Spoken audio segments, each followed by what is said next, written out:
Online dating is not built for people with disability, with low vision, for me anyway, because it is so hard. When do you disclose it? Do you disclose it? It's not really even a big deal, but it's like, I feel like it is. Like it's so hard. So I'm just gonna try and meet someone organically, and I'm just not gonna worry about it. So I have low vision and I can't drive a car, and I don't know when I'm dating when I bring this up. What do I say? So I had Hinge. On my account, I just had some photos of me, and some of the prompts was like to do with golfing and things that I enjoy doing. I didn't mention my vision on there. And I would be talking to people, and sometimes I'd ask a question like, oh, like, do you drive? Or like, what do you drive? And like, sometimes the question would come up. So I would then go, look, I actually can't, bit of a long story, don't have the greatest vision. Or like, I'll play it cool. And then they'll either unmatch me, or they'll ask more questions, and then I'll say, look, I feel like let's meet, and it's like a big story, like, you know. Or I just don't say anything, and then they'll add me on Instagram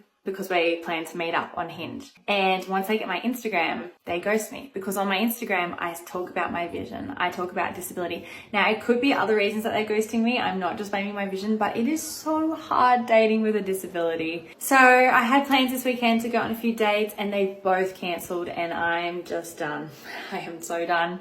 I've deleted the app. With my situation, I have 30% vision. I find it difficult to, one, spot the person. I get so much anxiety that it actually makes me want to not go on the date or cancel the date, because I don't know how to spot this person. So I'll either go really early, like 20 minutes early, and get a table and then tell the person this is me here, or they'll pick me up from my house, which again, not the biggest fan of, but I will accept because it's easier. Then when I'm on the date, depending on what it is, of course, there's just going to be issues with the low vision. So say we're at dinner, it'll be reading a menu.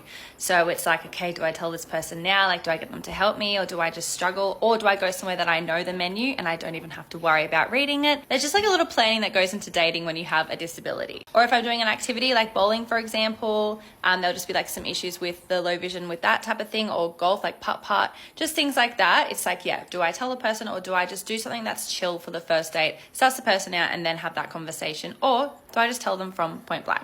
A lot of you said though, like, put it out there. Like, it's part of me, and that is so true. And that's what I'm trying to represent to everyone, to not be ashamed of your disability. So moving forward, it's definitely going to be out there. So I'm not going to have those issues anymore. But it's still like this new person. It's like, oh my God, I'm going to have to ask them where the bathrooms are. Like, just things like that, that it's like, I really wish I didn't have to. But again, it's who I am. Now, that's just with like low vision. And I know there's so many different difficulties for other disabilities and other people. Even if you don't have a disability, there's just anxiety around dating. And it's like, on the dating apps, I hate it, because you're literally just swiping on people based on their profile pictures, what they look like. Like, that's literally it, right?